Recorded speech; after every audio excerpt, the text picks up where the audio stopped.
Ay, ay, ay. There goes my mic and everything right on the hello and welcome. You know, it's going to be a good firearm freedom live stream when that happens. What is going on, guys? I hope everyone is doing all right. Jeez, this thing is not staying on at all. Technical difficulties.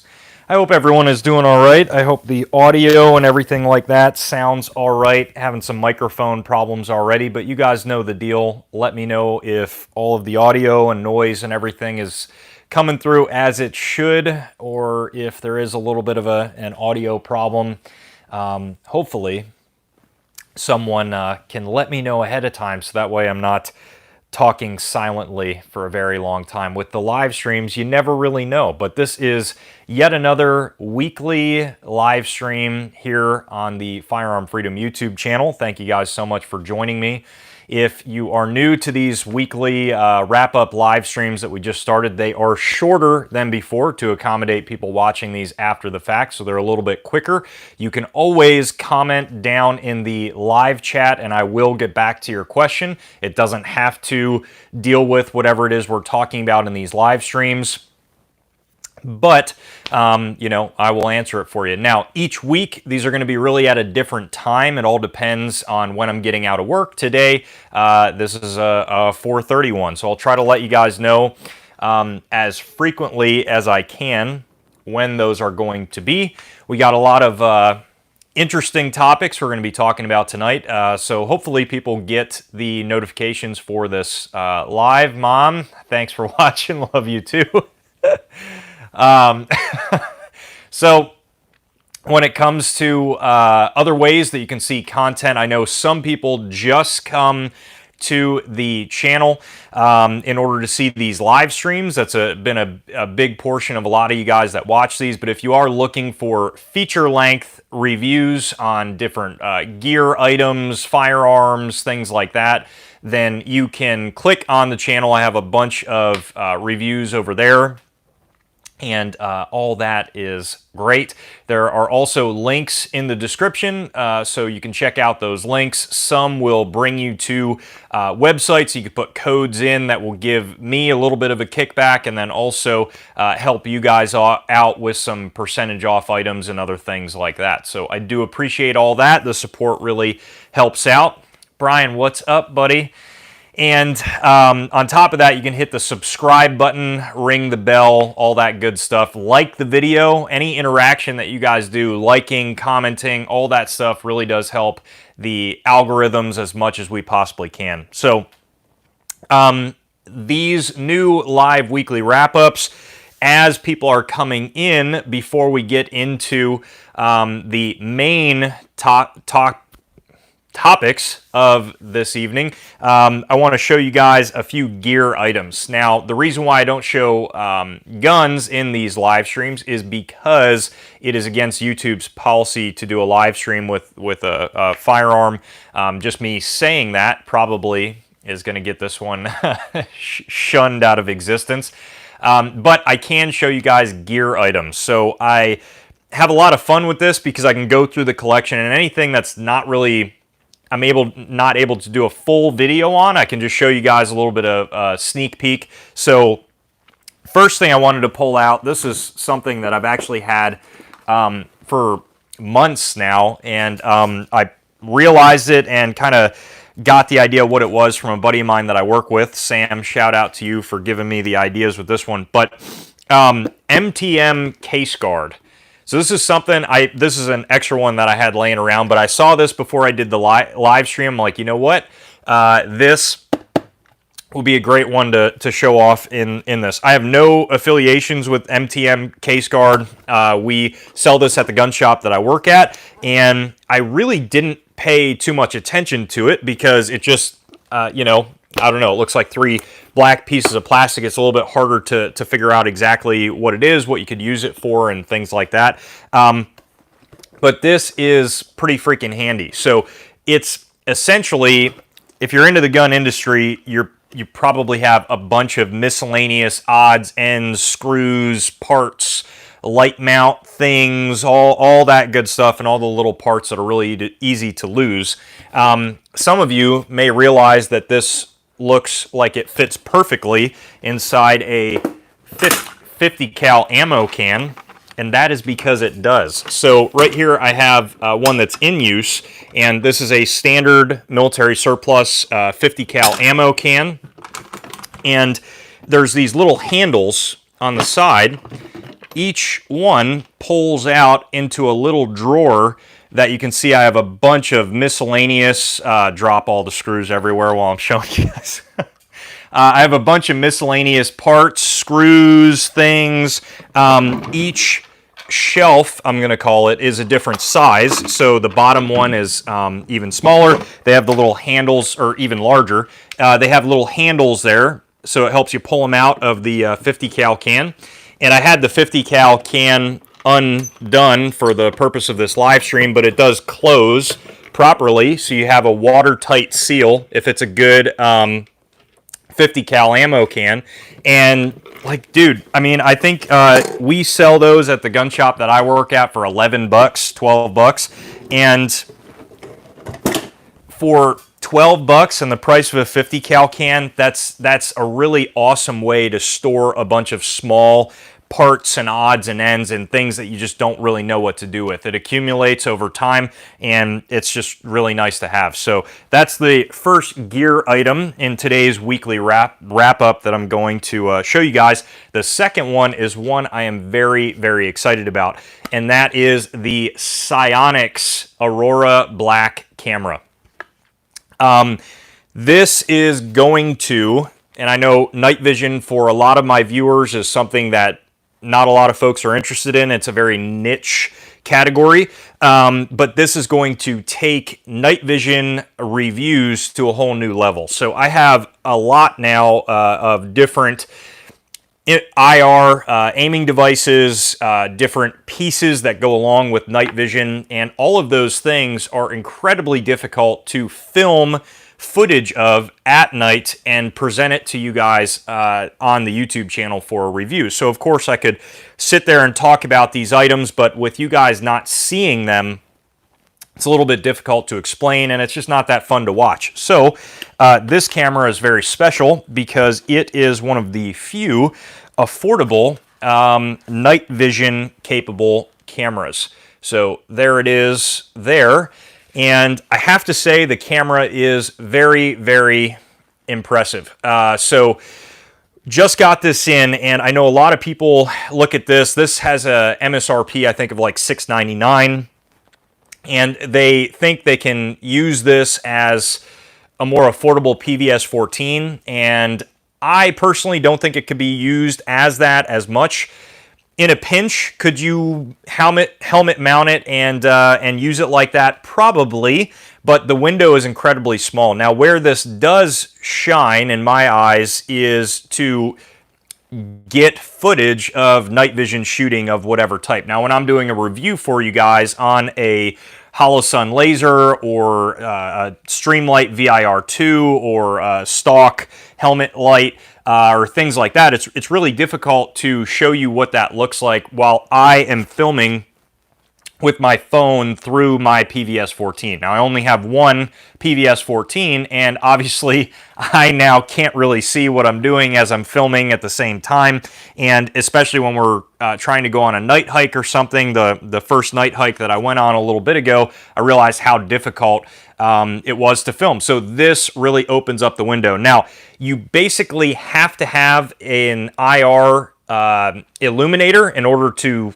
effectively use this, but I gotta say, guys, and I posted some sneak peeks on Instagram and Facebook, this thing with an IR illuminator is phenomenal. It actually about matches the quality of my PVS-14, which is very, very impressive for a $699 camera in a pitch black setting. I haven't gotten a chance yet. I just got it in a few days ago to try it outside at night, but I would imagine it would be even better. So very impressed so far with the performance of this. Is it a replacement PVS-14? No, but I think it definitely serves a purpose if you are more of a night vision geek like myself and you want to, showcase how different things work and post it online and all that good stuff. So now I just want to make sure I'm caught up with everyone's comments here.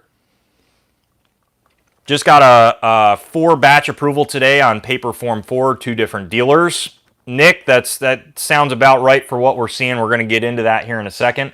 Sam, love you too, buddy. Brian, I'll text you back about that and let you know.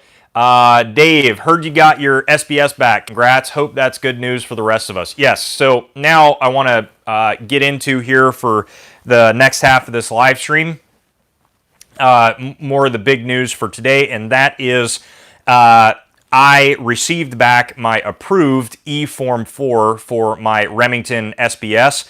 That was submitted the opening day of the new Eform 4 system, about 4 hours after it opened. So that is a huge data point. That is 77 days on the counter, and that is obviously much better than 11 or 12 months, and it is also below 90 days. Now, that would indicate that we finally have our data point that they have begun processing the Eform 4s from day one.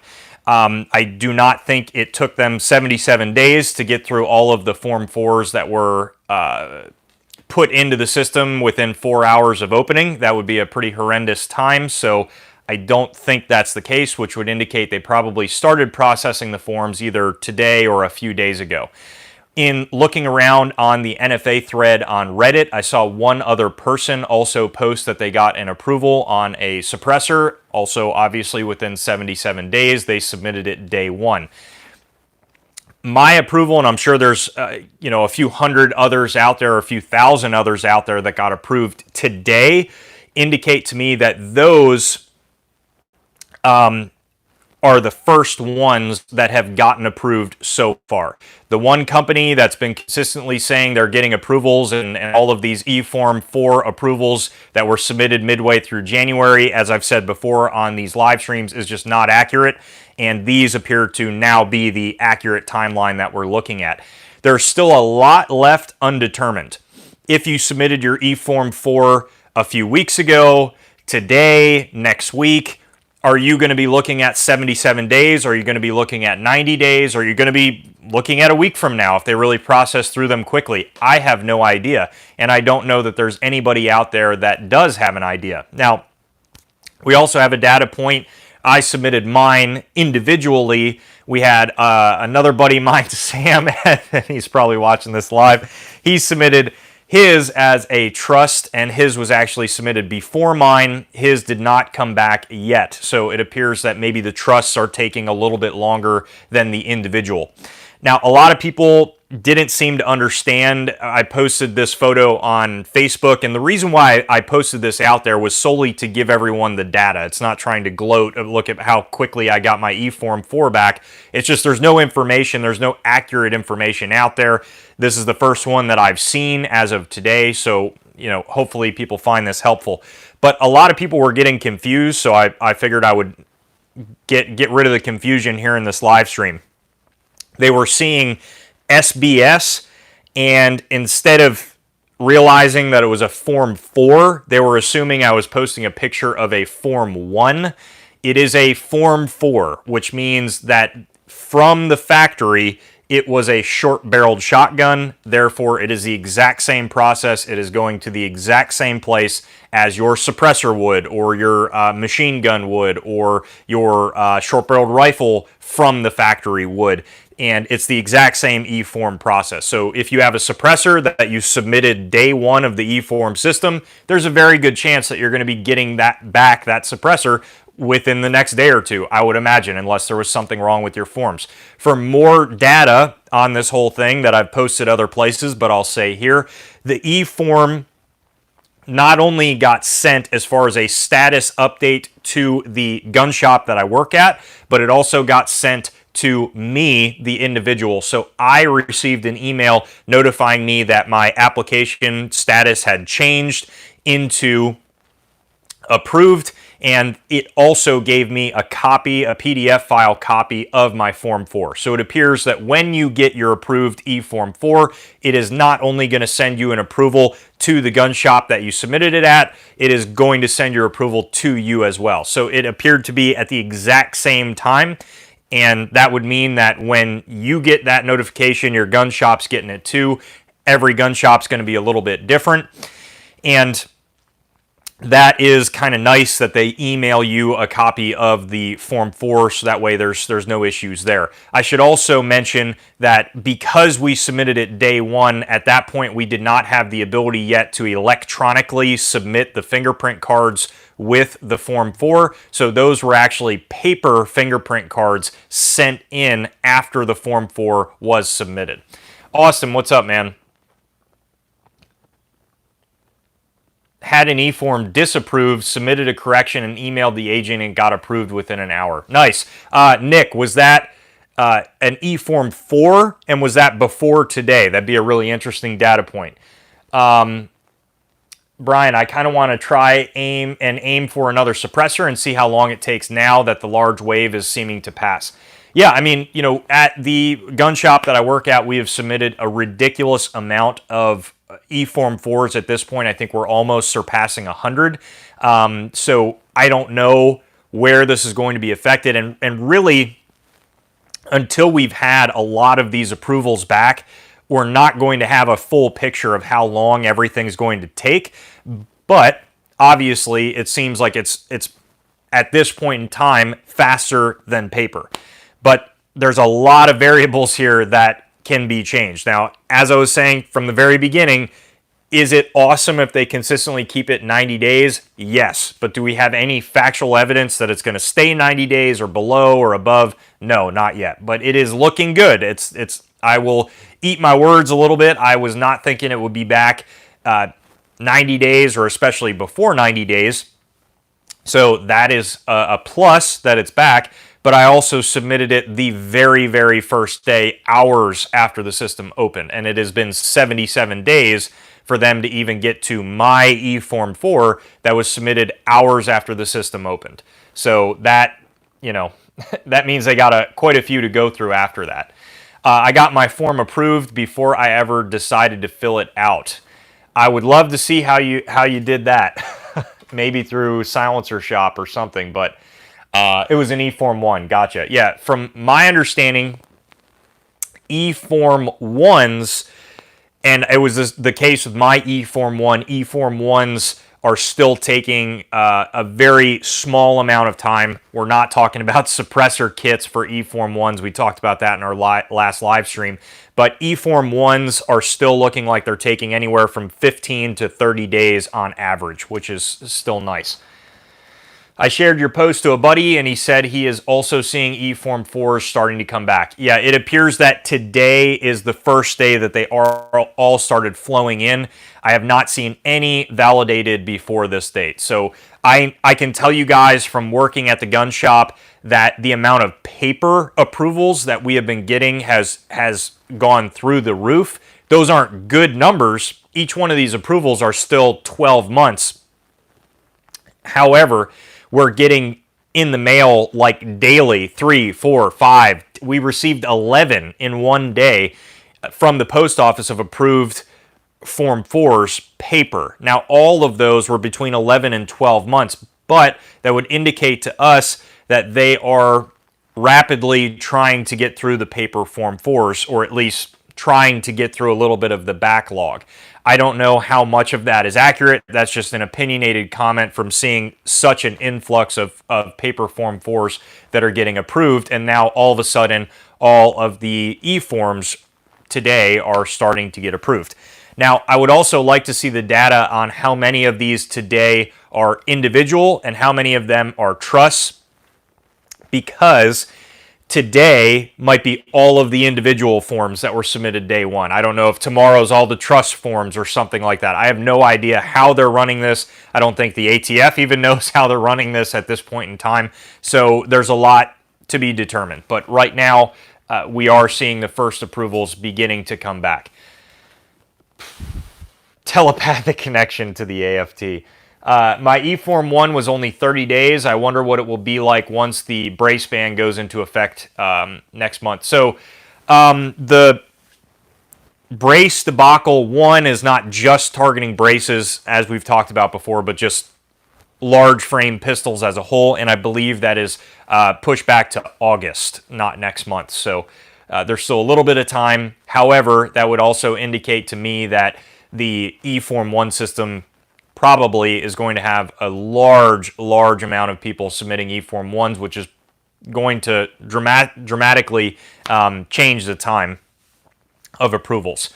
Now, it's important to note as a wrap-up point with all this talk is, as always, a lot of people will jump down in the comment section. I can't believe this guy's talking about NFA stuff and that he supports the NFA and that he paid $200. I've made multiple videos about the NFA in the past. The reason why I do this content is because there's a lot of people out there that need the information one way or another. I've made my views pretty transparent when it comes to the NFA and how much I disagree with every portion of it. Do I still own NFA items? Yes, I do. That is a decision that you guys have to make up on your own. It's obviously differences when you run a YouTube channel and you're showcasing your items for you guys to see and learn about right here for the world to see versus if you live in the middle of nowhere or whatever. So that's a decision that everyone has to make on their own, but this is no way a video in support of the NFA or the ATF. There's just not a lot of data about these topics, so that's why these past few live streams have been mainly ATF related. Think they made it quicker for when they ban braces and offer free SBR stamps if you submit. Yeah, who knows? I mean, I have no idea, Brian. That's a really good point as far as what they're going to do. I can tell you that I'm sure their ultimate goal is to try to get as large of a firearms registry going as humanly possible, which is not good. We have still found no way to combat this. As I've said before in later live streams from a while ago, we really began to lose this battle when braces even had to be a thing, and we were on the losing part of it. So now we're really put up with our backs against the wall, and I hope that somebody figures out a solution to the problem. But when it comes down to it, there is no more political recourse that really can be taken for the brace thing. As far as writing comments and the comments, I don't know that I believe they really cared what the comments said or not. The comment period is long over, and at this point it's all up to the DOJ on whether or not they say, yes, we approve you publicly posting this information and we approve the rules that you're showing us right now, or the DOJ saying, no, we don't approve this, go back to the drawing board. Or the third option is they push it back to an even further date. Now, those are the political options that are currently on the table. We're not talking about solutions one way or another. Nick, let me know how that Zenico order goes, because I was just considering ordering some Zenico parts, as I would imagine the price is going to continually skyrocket on those items in light of recent world events. And I was unsure if they were still going to be able to be shipping out and how pricing would work and things like that due to the situation. So let me know how that goes. Joe in the Secret Squirrel Squad. No, I am not in the Secret Squirrel Squad. So when it comes down to it, the NFA Eform system seems to be getting them out. We will learn a lot more as time goes on, and I will try to do my best to be as clear-cut, unbiased, a bit of a news source on that as I can. And as time moves on and we learn new things, I will try and always let you guys know. Sounds good. All right. So as far as the final wrap-up point, I want to let you guys know new videos that are going to be dropping soon. So I announced in Monday this week my very first channel sponsor that has been featured on Firearm Freedom, which is Core Essentials. Really excited to be partnered up with Core. It was awesome that they decided to work with the channel. I will be announcing one more sponsor later this evening or tomorrow in a MIRA Safety Tapper review video. So that video is going to be dropping soon. That's a long time coming, but it is definitely needs to be put out, and it will be put out tonight or tomorrow. So tapper video coming very soon. And then also I have 2 guns that are going to be getting to the range, and those 2 guns are a Ruger Tactical Mark IV, or Mark IV Tactical, which is the aluminum frame, tactical upper portion, pick rails on it and things like that. It's a great little 22, and that's going to be hitting the range this weekend. Hopefully a video on that next week. And then now that I got my approved Form 4, I'll also be doing the video on a Remington 1187 SBS. Now, a lot of you guys in the comments on Facebook are like, oh my God, I can't believe you spent money on a Remington. What a piece of shit.